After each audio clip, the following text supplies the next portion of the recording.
What's happening, everybody? Ryan Thomas here, live on the Thomas Take Sports Podcast for another Sunday morning show. I'm joined by another great guest, Dan Fetes of WHAM 13 Rochester. He's got the Let's Talk Football show, one-third of the panel on that show. Dan, thank you so much for joining me, buddy. Yeah, Ryan, thanks for having me on, man. Of course, and as I mentioned before we went live, I'm liking the Braves hat. I'm feeling the Braves momentum. The Dodgers are a tough task. We'll get to that a little bit later. But first, COVID-19 in the NFL. Will the Bills play the Titans this week? This is a weird week, Dan. Yeah, I feel like Sean McDermott was asked more questions about COVID-19 than he was about, being a 4-0 team facing an undefeated team as well. This has been really weird. Sean McDermott has done all the right things. He's kind of tried to deflect the blame and just kind of say, we're taking it one day at a time. But look, the Bills all year have said that controlling what they can control is their objective, and that's what they're focused on. They can't control this, and this has thrown a complete wrench in their plan, and it just doesn't seem fair that – it's not fair for a lot of things going on in the world. I'm not trying to make this like more important than the Bills, but that the Bills have something rolling and something's getting taken away from them that is completely out of their control. Right, and there are a lot of people out there. I think the public sentiment is like who to blame for this whole thing. Right. The Titans, it's been talked about a lot that the Titans have violated a lot of protocols that the NFL instituted prior to the season starting. And, a lot of Bills fans are saying, well, should we get like a forfeit? Should we get like a forfeit win? I'm very curious. What's your take on, a forfeit win for the Buffalo Bills, given that it has been widely reported that the Titans failed on their protocols. Yeah, and Ryan, the protocol you're talking about was that when the outbreak happened, the league then shuts the facility down. You need to have 2 straight days of all negative tests, and so that's to stop the spread of COVID. And apparently, and from what all reports say, is that the Titans had up to 3 to 5 workouts at a local high school, and that is why the spread has continued to go through this Titans organization. So earlier in the week, I think about Tuesday when this stuff started to happen, I was really in favor of a forfeit. Look, this is a simple black and white issue. You broke league protocol, you are punished. It's the same thing if you deflate a football. It's the same thing if you tape sidelines when you're not supposed to. You need to be punished. And it is very interesting to see that everything is being made and accommodations are being made. And I think the main reason why is that if a game is forfeited, paychecks are not handed out to those 2 teams. And for whatever reason, the NFL Players Association agreed to this. This seems like a terrible deal that the Players Association made. And we asked a lot of the players about you not getting a paycheck. And it's not like us where we get our paychecks every 2 weeks. NFL players get 17 checks. That's it. So for them to lose 1/17 of their salary is a big deal. So I think that the league wants to do everything they can, but they're also trying to have this wink, wink, like, yeah, we have player safety first, when in reality, I think it's all about money. And that's scary to me. It's very scary, especially when we know, after how many months has this been? 7 months, 8 months? This is a very serious thing. Like, I think there are still people out there that are doubters to COVID-19 and kind of weighing the other sports, looking at how will these other sports bring the sports back. I thought football was in real trouble, and I was shocked that a season – I've been shocked this whole time, really, Dan, as far as a season playing itself out the way that it has. I feel like thus far the NFL has been in pretty good shape, considering that it is football. You do have the car crashes at the line. You do have spit getting swapped, blood, sweat, tears being swapped there. So how shocked are you that up to date things have been fairly decent? And I thought this was a possibility, and I think nobody in the NFL thought they would go through a whole season like the NHL or, the NBA, where you were bubbled and you wouldn't have any positive cases.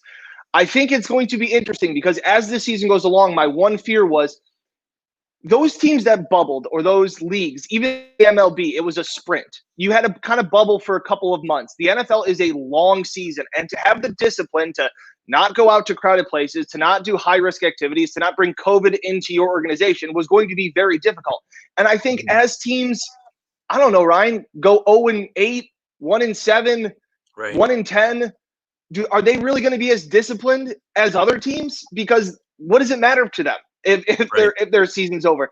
And I'm not trying to say that there's not health ramifications, but teams, you heard teams in the NHL being like, we are going to buckle down. Like, this is our careers. This is that. Like, they did it. I don't know how this goes. And it's going to be interesting to continue to see how they handle this spread. And I was a little, surprised when there weren't as many positive tests, but now they just seem to be popping up. And it seems like the league is trying to plug up little tiny holes.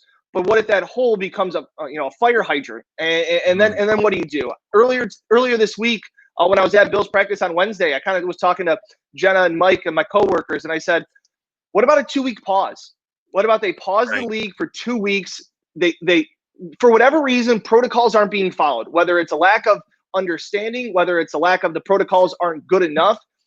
What happens? So I really think that this season is teetering right now on whether it's postponed the entire season, whether it's canceled, but it's getting a little dicey, Ryan. It is. It's getting too close for comfort, just like a few of these Bills wins. As excited as I am that the Buffalo Bills are 4-0, the Rams win was too close for comfort. The Miami win was too. Every win has been that too close for comfort. That they let these teams back into it just a little bit, Dan. I hate to be that guy, but as excited as you are about this 4-0 season, covering the team, for as many years as you have, and working within WHAM Sports, you guys are awesome. Mike Catalano, great guy, one of my favorites. Yeah. Jenna is amazing, and you do excellent work. So I wanted to plug those guys and yourself for the great work that you guys continue to do. But mainly the story of the season, 4-0, on a positive note, kind of moving away from the COVID-19 talks, is the rise of Josh Allen. Everyone's talking about Josh Allen. He's just all over the national media landscape, ESPN First Take, Good Morning Football. What have you noticed in Josh Allen's game from year 2 to year 3 that has impressed you the most as far as his rise this season? It's a comfort level. And he talked about that during training camp, where he said that the one thing that stood out to me was he said that heading into his 3rd year with the same offensive system, with the same OC, with McDermott and all those things, he said the fact of, I now have more answers to questions that are going to come up. And I thought that was really interesting, where I think we see a lot of rookies try and get by with talent. And Josh was one of those guys that, like, okay, I can just try and throw it into all these tight windows, and I can just try and throw it, down the field as far as I can. And I think Josh is understanding the minutia, that little bit of X's and O's, and to have that understanding. And I would say for 95% of the season, Josh Allen has looked comfortable in the pocket. He hasn't looked, I always said that in years past, he may have been calm on the surface, but it's like a duck under the water. His legs are just kind of going like crazy. And you just saw him, kind of like we saw in the second half of the Houston game, where it was like hike, and then it was like, oh my gosh, what's going on? I've seen him drop back, go through progressions, go through reads, look calm. The offensive line has played great, and I think that's been a part of it too. And like I said, minus the fourth quarter of the Rams game for about 3 series where it was completely to backyard football, and it was like, well, all that progress was a step back. He has looked very calm, comfortable, tall in the pocket. He said he worked on his mechanics this offseason with Tony Romo. The touch has been incredible on these crossing routes. I've just never thought that we would see so much finesse from a guy that has such a big arm, and he has been shown that he's been able to, put it over corners and in front of safeties and over linebackers. It's been a lot of positives. I've always tried to compare it to almost like a golfer. Like, okay, you have a good hole, you make a good throw, that's a par, and Josh has had a couple of bogeys. He's missed a couple of throws where you were like, oh, that would have been a great one. We know about the one in week 1 where he overthrew John Brown in the end zone. Yeah, that's a double bogey. Like, that happens. But he has made a lot of birdie putts and birdie throws, and he's made a lot of eagle throws, and he's starting to score lower and lower each week as I try and look at his throws.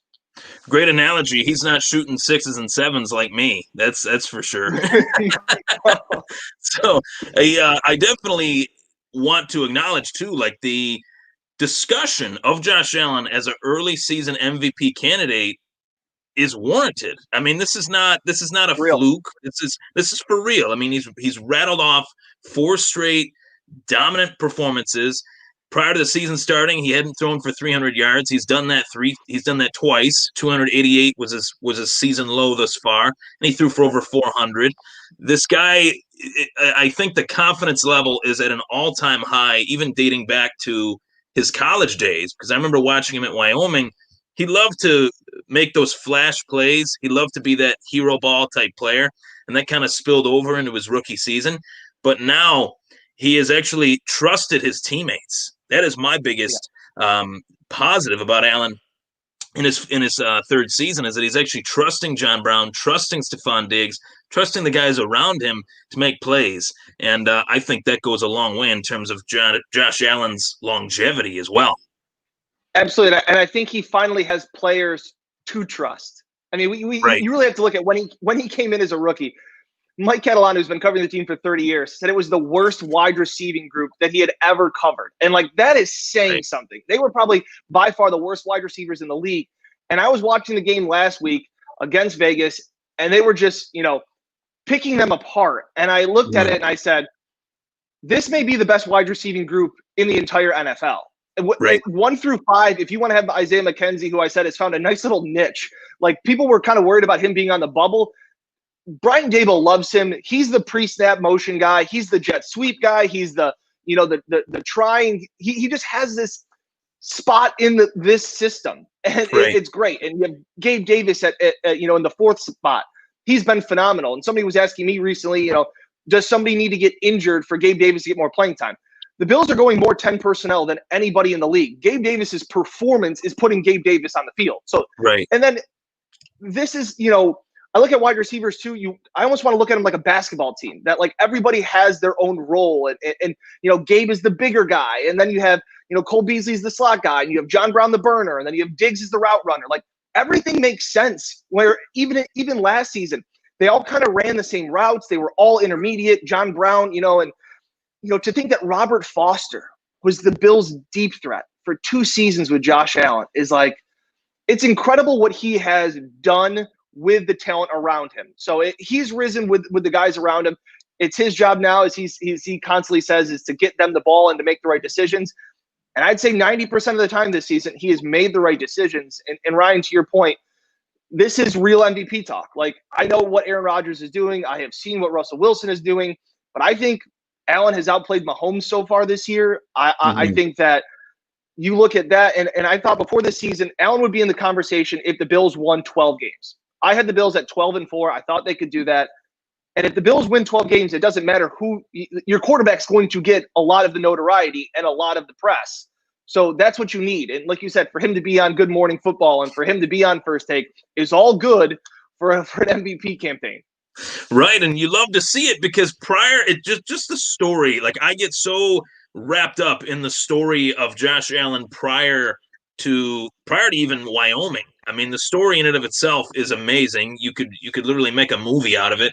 He's emailing all of these colleges, emailing everyone saying, "Hey, check out my tape, check out my skill. I have talent. Can I get a look?" And the whole thing with Derek Carr last week, that was the story heading into that game, was that, him and Derek Carr were at the camp and everything. And I think Josh Allen is one of those stories that the NFL is actually starting to rally around. And for once, the Buffalo Bills, and you probably can see it from a national media scale, the Buffalo Bills aren't really looked at nationally the way I think they should be. I mean, one of the founding franchises of the AFL made that merger happen with Ralph Wilson and Lamar Hunt back in the day. And, I love to see the team have more notoriety. Yeah, and Ryan, you were talking about that story. This offseason I was planning on going to Firebaugh before this COVID outbreak happened. I was going to go. I had reached out to some of his high school coaches. I had reached out to some of his high school teachers. I was in touch to really go out and see what Firebaugh is. You hear about Firebaugh, and you hear it's a small town in California, and that's it. And unfortunately, COVID happened, but I still was able to reach out and get in touch with his junior college offensive coordinator, Ernie Rodriguez. And he was the one that Josh did a Facebook post after an Instagram post after the Pittsburgh win, where he said that, this was the guy that believed in him. So I was able to reach out and actually track down Ernie Rodriguez, and we'll actually text every once in a while on Sundays. And he's just a great guy. And the one thing that always blew my mind about Josh, because like you said, we all kind of knew what he was at Wyoming, but I was interested on like you said, who was he before Wyoming? Who was he before he was this quarterback? And he was played at Firebaugh. Nobody gets recruited out of there. It's kind of in the middle of nowhere. Josh said that there's 2 stoplights in his town now. And Ernie Rodriguez said the big deal was they got a Burger King put in there when Josh was in high school. So like that was how small this town was. And it was incredible to hear everybody talk about how confident Josh was and how much he was always had this confidence. And I kept asking, and the last question I asked Josh when I got to talk to him one-on-one about it was, how are you so confident that you were a 0-star recruit in high school, but you were still confident? How did you do it? And then you go to junior college, and he didn't even start when he went to junior college. Like he wasn't the starter. He had to wait 3 games, and then he got put in. And I asked, like, how did you still have this thought that you could be this NFL quarterback? And he said his parents, and we kind of hear bits and pieces of his parents as time goes on, but he said that when his dad used to drive him to school in the truck, he would take his cell phone and pretend that Josh had just won the Super Bowl, and he would pretend to interview him. And little things like that. Wow. Josh said that he always kind of had this faith and this trust. And it's really kind of cool to see it come full circle. I really wasn't the biggest fan of him coming out of high school. I knew he was going to, out of Wyoming, I knew he was going to be the project. But it's so tough to be a first-round pick in the NFL and to get time. It just doesn't happen anymore. There are no more Carson Palmers that get to sit for a year. Even Patrick Mahomes is a rare, Aaron Rodgers, those are rare situations. So you have to give so much credit to Sean McDermott's organization to keeping, not only that, but to keeping Brian Dable when the offense wasn't good. And all of those pieces now, the Bills are, really reaping all of those benefits of being patient with Josh, because now he seems to be not as much of a project as a quarterback on the rise. And the system is really working for him. That's a great point about the patience. And I want to touch on the patience. But first, I have to touch on the comment you made about his parents. I was at St. John Fisher College, walking into the whole setup that they have at training camp. And I walked in and I saw, the practice, and I always stop in my tracks to kind of just take it in a little bit, kind of see the lay of the land, if you will. And oddly enough, I'm standing along the fence area there as I'm walking over to where I was standing and eventually standing throughout the rest of the practice. And this guy was just standing all by himself, and he had a hat on, sunglasses on. I'm like, why do I feel like this guy is important? Like I just felt, I felt something from this guy. I felt like I recognized him. So I walked up to him and I said, "Are you affiliated with the team? And are you a trainer or something like that?" And he said, and he just laughed. And I said, "Are you with the Bills?" And he said, "No, my son is on the team." I said, "Who's your son?" He said, "Josh Allen." And I said, "No kidding." And chatted it up with his dad for a little bit, and I said something like, "Well, he's Buffalo's favorite son now, so you're gonna have to fight for him now. He's in Buffalo now," or something like that. Buffalo's got him now, is what I said. Yeah, and, he just laughed. I mean, and like I said, for as long as I've covered the team, it's 5 years. I mean, it's different with Josh. It's just a different buzz, and it sucked to lose that at training camp when fans get that up close and personal, feeling with Josh. Because, I mean, I've been there when he's, people are asking him to sign babies and sign T-shirts, and he's getting asked to prom. Like Josh has literally, Buffalo has embraced Josh, and Josh has embraced Buffalo, and kind of up Western New York and Rochester and all of that stuff. So I'm just saying, even when McCoy was at his hype, it wasn't what it was with Josh and what it is with Josh. And, anywhere he turned and they would have the practice, their one practice at the facility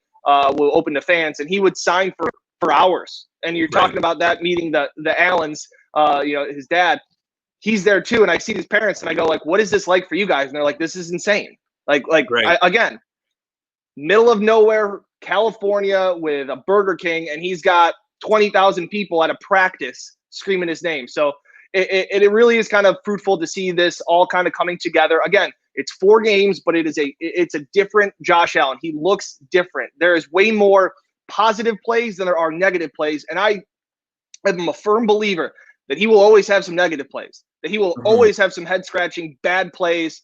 And somebody said, well, you can kind of grow out of that. Brett Favre didn't change. Brett Favre was at 40 years old, was still throwing passes, running right, throwing them left across his body in the middle field, and getting intercepted when he was with Minnesota. Like, this is going to be Josh. You are going to live with the good and the bad. It's just going to be fun. I can tell you that much. live by the sword, die by the sword. That's Yeah. Josh Allen, and I actually love that about him. To be honest, it makes him such an exciting player, and it makes you um, very very pumped up. I think for just not just the rest of this season, but for the future as well. And his mom is an Absolutely. awesome lady as well. I remember one of his bad, statistical games. I believe it was against the Patriots. He ended up getting hurt in that game, and Twitter was just tearing him apart, saying, "Oh, you got to slide, you got to do this." And I said, basically, this guy is the future of the franchise. Whether Bills fans like it or not, there were some fans out there that didn't really believe in him yet because the sample size was small. And Levon said, "Thank you for having faith in my son." His mom DMs me on Twitter. It was awesome. It was an awesome moment. But prior to this whole COVID thing going down with this Bills Titans game, there was a lot of discussion in regards to the injury report that was released for the Buffalo Bills. We did hear that Matt Milano is out for this week, listed Mhm. as out, and Trey White, notably, was questionable. As far as those two injuries and this Bills defense to date, I mean, I thought this Bills defense would be top five, early on in the season, and they're ranked what 25th, 26th in the 20s. Are you worried Yeah. about this defense, Dan? Is there reason to be concerned? Yeah, I think I am concerned, but I think you also have to put the Bills defense in the scope of what the NFL is. Like this is Mm-hmm. now an offensive league, and we've joked that the Bills offense is now in the 21st century. Like they now look like a Chiefs offense. This Bills defense is not going to be elite this year. It just isn't. And for one reason or another, I think I may have even brought it up on one of our shows that maybe there's we talked about continuity on the Bills defense being such a positive. Like look at all these guys that they have coming back. Maybe that's a negative. And I mean that in the sense of maybe there's so much film on them. They're running the same system. They're running the same players. I don't know. Maybe offensive minds are now finally starting to be like, here's a weakness in this Bills defense. We've seen it for 3 years and go from there.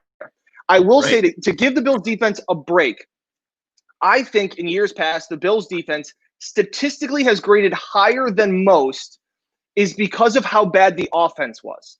And I mean that in the respect of when teams came to play Buffalo, they never were aggressive as they were be against another team. And I mean that like this. Remember the Eagles game last year? The Eagles did nothing exciting. It was a low-scoring game. Sean McDermott has been the king of the unders for bettors because teams go into to playing the Bills for the years past and go, if we score 20 points, we're probably going to win. And that was it. They would punt from the 40-yard line. They would play passive. They would settle for field goals. Now teams are having to come from behind against the Bills. They're having to throw more. The Bills are giving up some who cares touchdowns. Ryan Fitzpatrick did it at the end of the Miami game. So they gave up 28 points to Miami. Well, the last touchdown really, even Leslie Frazier was like, well, we weren't really playing defense. You're just kind of playing that prevent style. So I think this defense can bounce back. I don't think they're as bad as what they were against the Rams in that second half, but I don't think they're going to be a top 5 defense this year like they have been in years past. I think that they're going to have to deal with teams opening up an entire playbook, teams coming at them aggressively to score 30 points to keep pace with the offense. And it's a different – this defense is now having to deal with something they've never had to deal with. Playing with a lead, this defense is no longer the counterpunch or the knockout, the strength of this offense or of this team, which is very weird to say. But I look back to it and I go, when Miami and Fitzmagic got cooking in week 2, it wasn't the Bills defense that forced a turnover that swayed the game. It was when the Bills were down, the first play after the touchdown, they go play action and hit Stephon Diggs for 47 yards. 2 Mm-hmm. plays later, Gabe Davis makes a diving catch, and now they have a go-ahead touchdown. Sure, the Bills defense forced a 3 and out, but what did they do right after that? In years past, I would have thought the Bills offense, up by 4 with 4 minutes to go, what if you tried to run out the clock like they tried to do in Houston? Instead, Josh takes a deep shot to John Brown for 46 yards, and the game's over. Like, this team is now built for an offense to throw that haymaker and to throw that knockout punch, where in years past, it has always been offense holds on for dear life, defense makes a play late, and that's how they won. And so while the defense may not be getting as much love or be as good of this year, it's still a complementary style, which I think in the long run will still get the Bills to 11, 12 wins playing like this. I love how you put that. The dynamic of the team has changed. The structure of the roster, and how they can use these playmakers on offense, it's completely different than it has been in quite a long time. Not even just in the McDermott era, but even previous, Right. obviously. We haven't seen an offense like this in Bill's history in quite some time. And, And my thing, Milano was a concern. Milan, I know that was yeah, your point too. yep, Milano's a concern. I was banging the drum to pay Trey White this entire offseason. I think that he has earned every penny that he has right. got. He has been literally done everything right. His personality is awesome in Buffalo. But Matt Milano might be the most important player on that Bills defense. I mean, what he brings to the table, he's going to get paid a lot of money in this offseason. I really hope it's in Buffalo because I don't know if there's anybody else that can cover, in as a linebacker like Matt Milano was. Against the Rams at one point, he was covering Cooper Kupp out of the slot. Like, how many linebackers can really do that? And we've seen that when he hasn't been out there, teams have feasted on tight ends. The tight ends have kind of eaten against the Bills over the middle. Matt Milano is a huge part of this defense. If he's out again, it sucks that he continues to find himself on the injury report. But every time I see him out there, it's kind of like when Sean Lee was out there with the Dallas Cowboys. The defense was just different, and when Right. Milano's out there, it's a big deal. And maybe that's part of the point of what you were saying, that this Bills defense isn't in the top five because Milano's missed some time. That is my point, and the fact that this Bills defense as a whole hasn't been healthy really since the season started. Beyond week one, Yeah. Edmonds has been dinged up, Milano has been dinged up. I think the defensive line has kind of been trying to find its rhythm without Star Latuile and without some of the pieces that they're accustomed to having. Jordan Phillips gone to Arizona, and Harrison Phillips getting his feet wet again, being that he missed all of last season. So I think the defense is a work in progress. I know that, a lot of Bills fans are really worried about the defense throughout the first 4 weeks, but I think Dan and myself can say it can only get better from here. And the fact that they're 4-0, despite those results, just shows how good they It's are. I totally agree, Ryan, that it's a work in progress. And it's just crazy to say that when they brought back 10 out of 11 starters and you're going, this defense is going to be great. And now we're 4 weeks in going, they've got to figure some stuff out. And I will say Right. this, Sean McDermott on Wednesday's practice, very hands-on with the linebackers this week. He was pretty much going through drills with them. I think that this defense also has a lot of pride and a lot of respect in what they've done with Micah Hyde and Jordan Poyer and Jerry Hughes. I think they will get it straightened out. I don't think they're a bottom 10 defense in the league. I just don't Right. think they're a top 5 anymore. They're somewhere in the middle. It will probably level out, but you're right. It is a work in progress. It was nice to see Josh Norman out there this week and to make a play.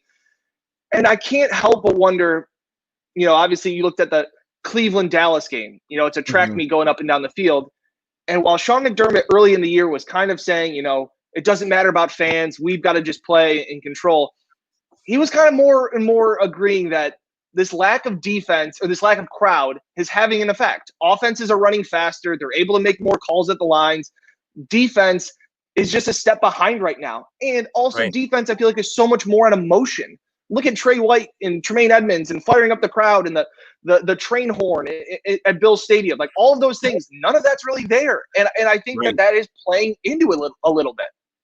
I definitely think that's a huge factor. And it's a very interesting point because when you watch these games, you can hear the adjustments and you can see how quick they are. And especially with Josh Allen, I mean, the football that I'm binge watching is Bills football. I'm watching other games Mhm. too, but the football that stays in my mind, locked in is Bills football every single week, obviously. So seeing Josh Allen making these quick adjustments at the line, seeing him make these quick snap counts and try to draw the team off sides, I've seen that a lot throughout his career. But without that crowd noise, without the artificial crowd noise too, Right. that definitely plays a factor. And I think in terms of this defense, when I look at the first half and then I look at the second half, really in particular those third quarter, as the third quarter as a whole, between the offense and the Bills defense, both have been somewhat lacking, right? What do you think they need to do to turn that around? Do you think it's just the second half adjustments, or what is your assessment of that? I don't know. It's such a tough thing. We've grilled Brian Dable, we've grilled Sean McDermott about these slow starts in the third quarters. and they can't really put their finger on it. They kind of downplay, say it is what it is, and whatever. I've tried to look into it. It doesn't seem like it's even as much play calling. I still think that I don't know if maybe our brains are now a little distorted because Josh has had such great first halves where they don't punt and Josh throws for 3 touchdowns, and then it's like they punt to start the second half, and we're like, what's going on? Like, what is this slumping offense? It's like, yeah, like teams also get paid to make adjustments and things like that. So I don't know, like I can't put my finger on it. It is slightly concerning that the Bills can't put together 60 complete minutes. But like you said, I'm mainly focused every Sunday. I'm watching the Bills game, anchoring or reporting, whatever like that. I don't know how much it happens around the league. I don't know if other teams are experiencing similar adjustments. I mean, you had to kind of credit Sean McVay for whatever he did because he changed something on the Bills defense. Right. And I don't know. It's a great question. It's a question we're asking McDermott and Dable and Frazier, and they don't really seem to know either. Or if they do, they're keeping it close to their vest and they're not telling us. Now, I want to ask you some questions in regards to being the sports anchor at WHAM 13 Rochester, and asking questions with Sean McDermott, or to Sean McDermott, to Leslie Frazier, to Brian Dable.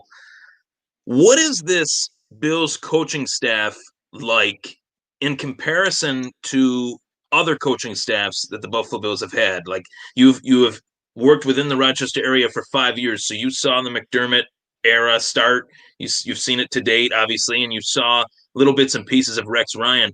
Why do you think that this regime as a whole has just seemed like such a cohesive unit in comparison to years past?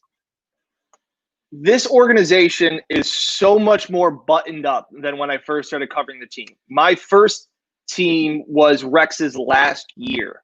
And the amount of leaks, the amount of information that got out from Rex Ryan through and through was just astounding. And I thought that's what the NFL was. I just thought that like information got out and there were, arguments and all of this stuff. And I thought that was normal. It's not the case. I think that Terry and Kim Pagula can. I don't know if they're necessarily the best sports owners, especially if you can look at their Sabres. But they got one thing really right, and that was hiring Sean McDermott and Brandon Beane. And they're adults. They're adults in the room, and that's what it's like. And credit to Beane for the people that he's brought in, and credit to Sean McDermott the way that he has run this organization. When Rex was there, it was every single day was something. It just was. And there's just none of that with Sean McDermott. He is, and more than ever, I think Sean McDermott gets seen as this tough guy that, grinds you into the ground kind of thing. He's more of a player's coach, I think, than people realize. The players that I've talked to, they listen. He listens to them. He has his leadership council. He listens to, hey, coach, we want to have practice a little later. When McDermott first came, training camp practices were like at 7 a.m. And now then they got pushed back to 9. Right, they got pushed back to 10. 11, now they're yeah. Right. That says something to me. That instead of a coach coming in and getting into his players' face and saying, no, this is what we're going to do, the players kind of said, hey, coach, we'd all be better if we could do this. And he listened to them. And so I think that says a lot. I think the trust that he has in this organization and the players have in him, it's a really good feel. And Sean McDermott does a very good job of really not saying much, whereas Rex would tell you everything. Sean doesn't say a whole lot. Sometimes it's upsetting to us in the media. We'll ask him about, hey, how is Gabe Davis adjusting to the NFL, as a rookie? And he'll be like, well, all of our rookies are adjusting. And you're like, yeah, Sean, I know. I'm just asking about one player, though. Like, he'll group everybody in.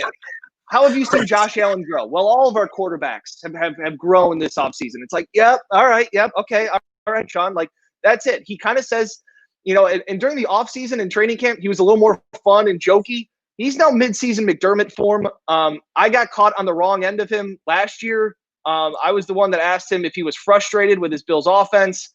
He didn't like that. We went back and forth a little bit. So he stands up for his guys. He's never going to roast anybody out in the media.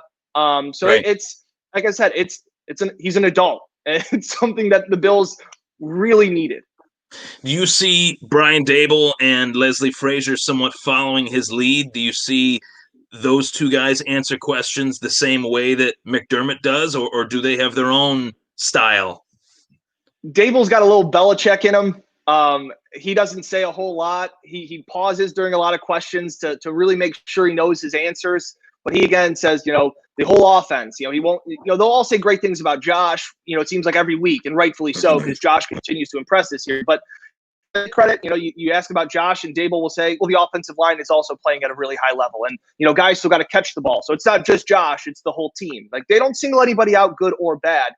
But Brian Dable, I will say this, not on camera or not in front of a microphone, the guy's personality is awesome.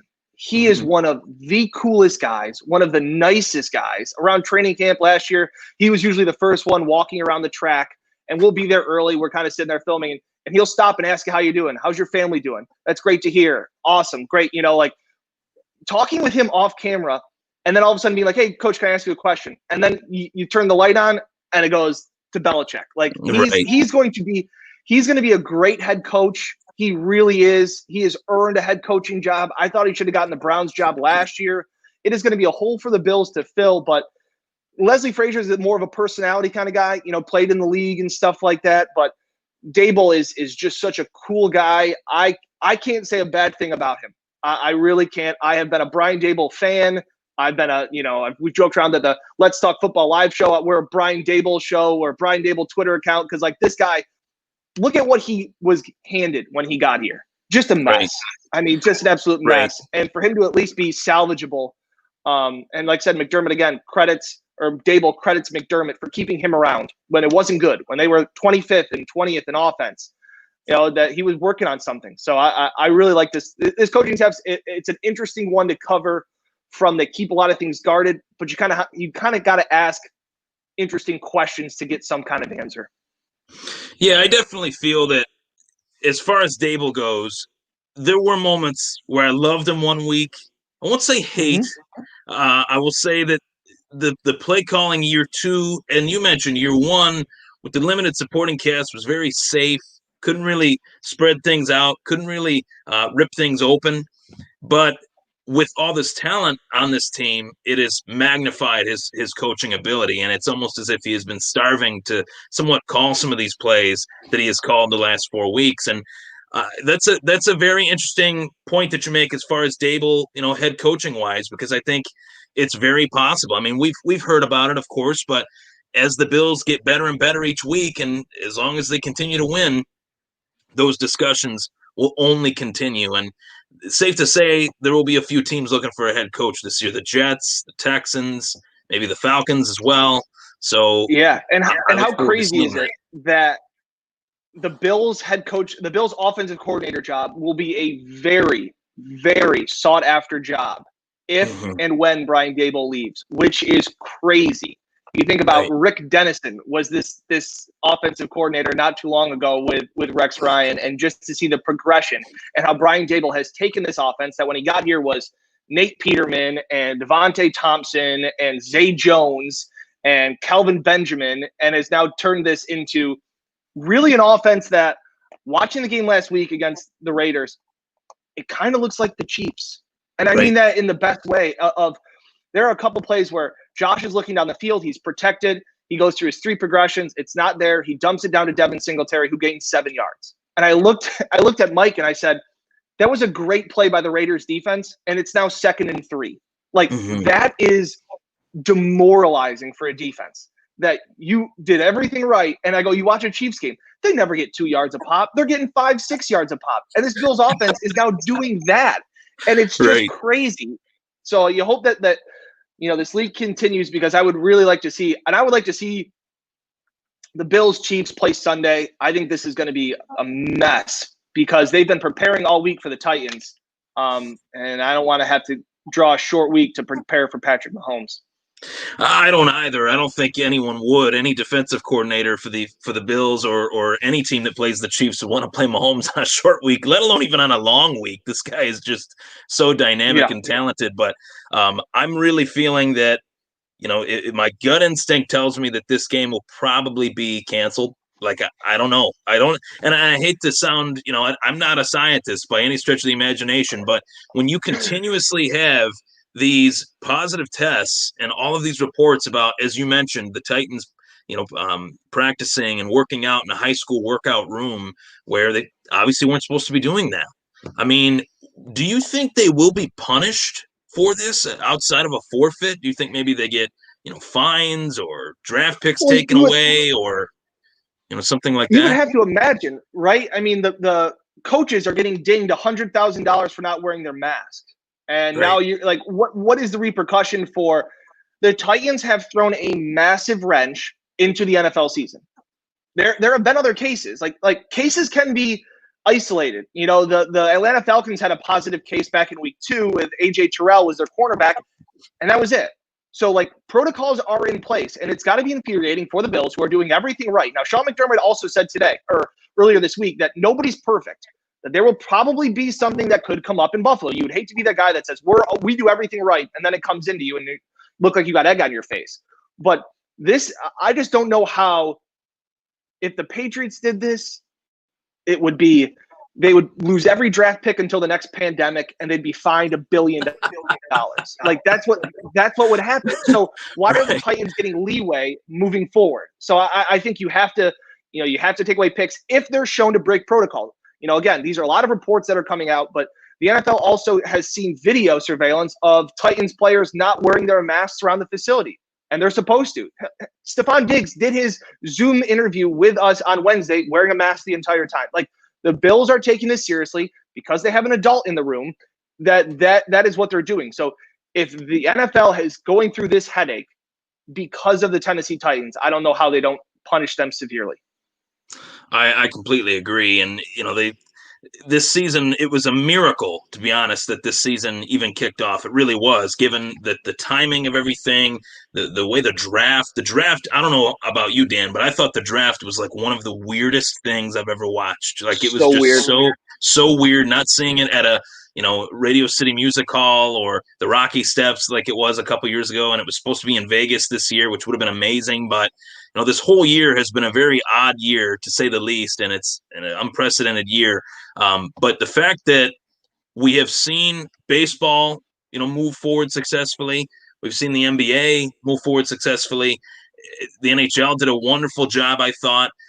I feel like the NFL has been a little bit behind, and it always seems that way with Roger Goodell. Like I hate to throw Roger Goodell under the bus here, but the No, it's fair. reaction, it's fair, and the reaction to the Titans with everything that they had done leading up to this week or not done leading up to this week is always the punishments with Roger Goodell coming from Roger Goodell on any team or coach or player. They always seem to be delayed. It always seems to be this awkward, delayed reaction. Why do you think that is the case with the top man in the National Football League? Well, I think you said it best. And like I said, we're not scientists. We're not trying to get in political here, but look at how Right. it took 4 years to apologize to Colin Kaepernick that they should have listened. And like Goodell is very Right. reactionary. It is whatever the public asks for, he kind of goes along with it. And Right. you're so right that the NFL has seemed behind because when COVID really hit our country and all this stuff started to shut down, and we saw the NBA and the NHL and the MLB kind of stop at an instant, and we kind of heard whispers of they're going to do a bubble and that's how they could do this safely and all those things. I was like, well, the NFL has 6-month head start. Like they'll figure this out. And then we were still hearing that the league may not start on time because they don't have protocols and that they didn't know what they were doing. Like it was Right. infuriating to me that they were the one league that had a head start, and it seemed like they just sat on their hands and just assumed that this thing was going to be okay. And I was nervous for the longest time that the NFL would just go through this league like a bull in a china shop and just muscle their way through it. And unfortunately, we kind of looks like we're doing that now. So it's Mhm. infuriating to think the fact that they canceled the Broncos Patriots game this week because another Patriots player tested positive, along with Stephon Gilmore and Cam Newton, and they said it's because of respecting the health and safety of their players. Then why isn't the Bills game canceled as of recording this at 10:45? Like Right. you can't say that. And we asked players this week. Mitch Morse was asked, "What is your level of comfort playing a game against a team that had 13 players test positive in the last 2 weeks?" And he goes, "Well, you'd be lying if you said it wasn't in your mind." And then he was Mhm. asked about what is his level of confidence in the NFL that they would put player safety first, and he was like, "Well, I have to."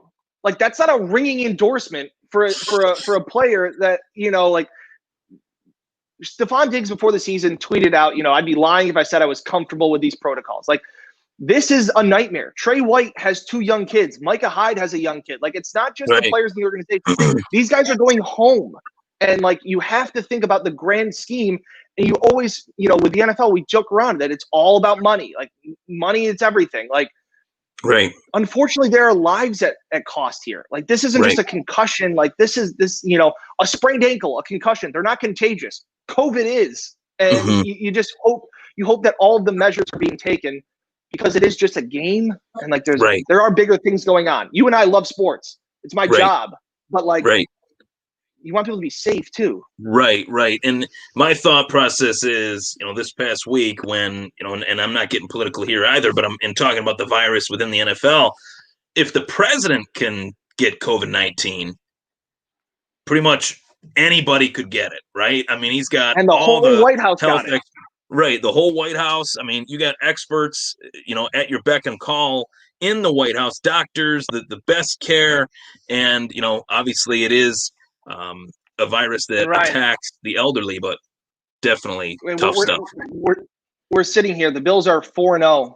They have one of the best offenses that they've had in decades. Josh Allen's an MVP contender, and we're still spending half of this podcast having to talk about, COVID. Like, it sucks. Like, there's no getting around it.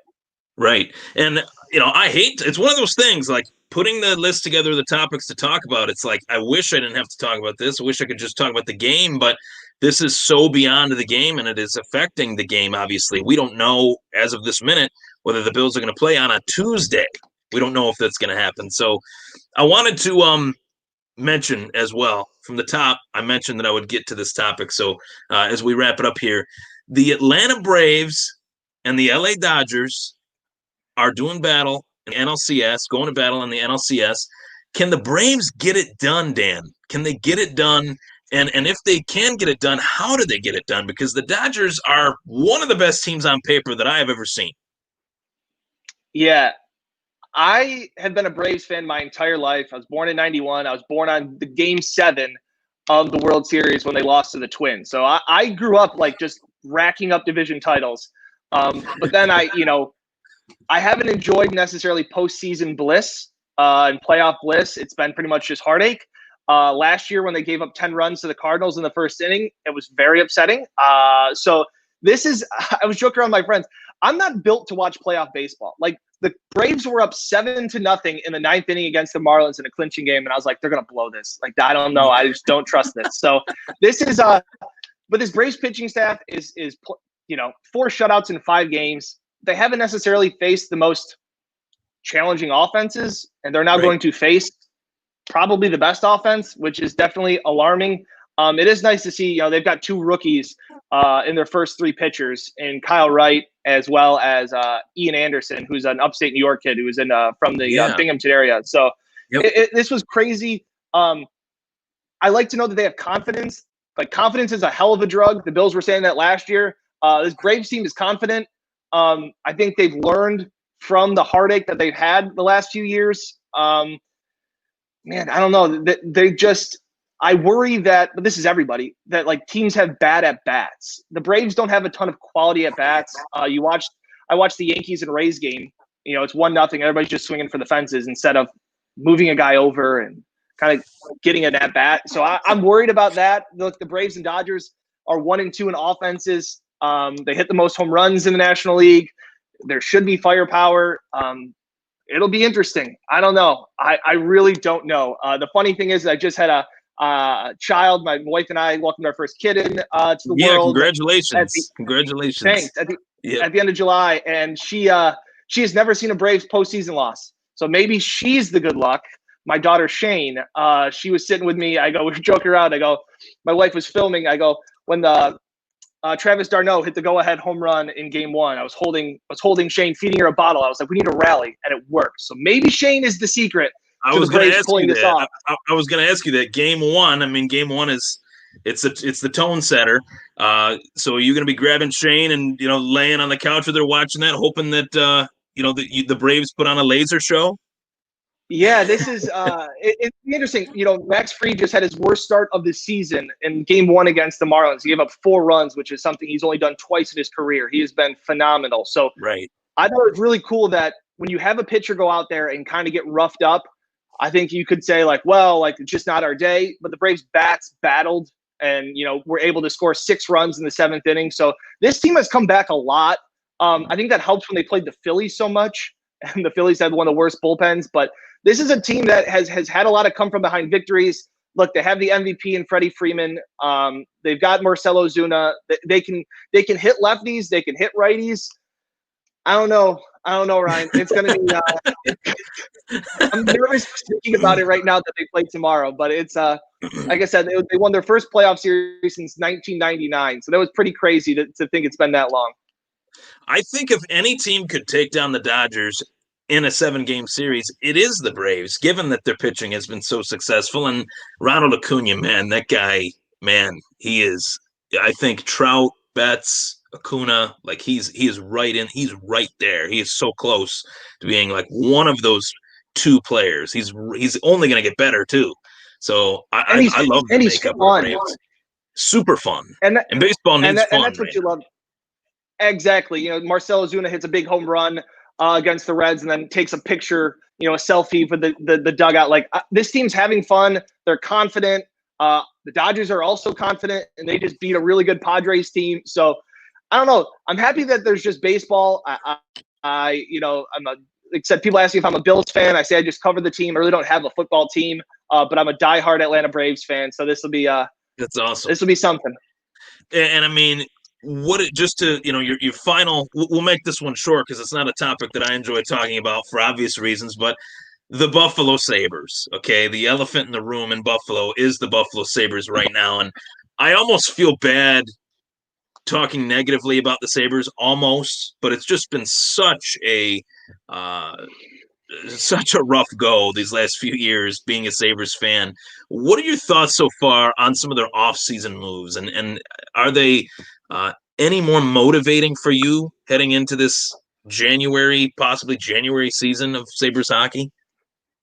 Yeah, it's almost like what off-season moves kind of thing. Right. They really just haven't done much. Something people explain to me, it's like shuffling the deck on the chairs of the Titanic. They're really not making that splash. I mean, I thought it was heartbreaking for them to let go of Chris Taylor. He's the Amerks head coach. He has done a phenomenal job building young talent in Rochester.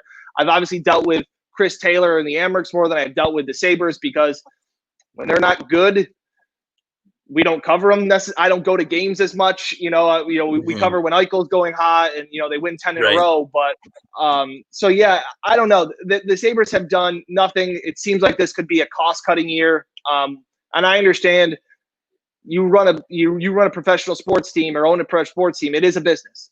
Professional sports are a business, but it looks like they are nowhere closer to being a playoff team as to what they started this. And I know the Eric Stahl and people get excited about Eric Stahl, and I'm not going to try and sit here and tell you that I watched every game that he played for in Minnesota, but I don't really get excited for 35, 36-year-old forwards coming to a team thinking it's going to save anything. I think they have some experience, and I would rather have young talent and take upside. If you're the Sabres, I would want upside more than experience. I don't know. Right. So Eric Stahl, broke the Sabres' hearts back in whenever, and it's like, oh, he's still playing. Like, yeah, he's Eric Stahl, but yeah. So, our lives were a lot different back then too. It was a much different time. It was a simple time. Yeah, the Sabres were dealing with staph infections and not COVID. Right. So that was. I don't know. The Sabres didn't seem to do anything. The guy I always trust Matt Beauvais at WKBW, is like my Sabres guy.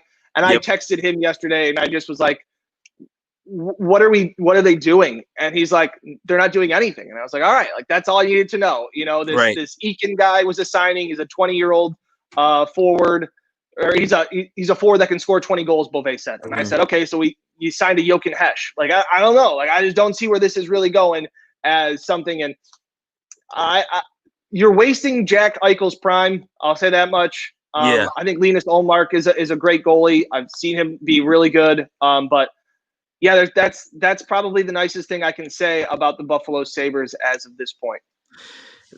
As the days go by, and I'm going to say this for every Sabres fan that's tuning in, as the days go by, as long as the Sabres continue down this track, the only thing I envision is Jack Eichel wearing a Rangers jersey or a Boston Bruins jersey. Like they need to win for this guy. They need to put some people around him that can make this team a contender. And it is a business and it is a cost-cutting year, but Sabres fans deserve better, man. Like this is the best fan base in the world. Buffalo Bills fans, Sabres fans, and they just I feel like they just deserve better. And I hope we see it. I really do. But on that note, Dan, thank you for joining me on the Thomas Take Sports podcast. I greatly appreciate your time. Blessings to you and your family. Stay safe in this crazy Thank you. world we're living in. And congratulations on the baby girl. I appreciate it, Ryan. Thanks for having me on. We'll have to do this again. Oh, of course. Yeah, anytime. Thank you, Dan. Take care. You too. Dan Fetes, ladies and gentlemen. Thank you so much for tuning in to the Thomas Take Sports Podcast. I'm Ryan Thomas. Tune in on Wednesday. We'll be back with another show. I wanted to read some of the comments on here that we have.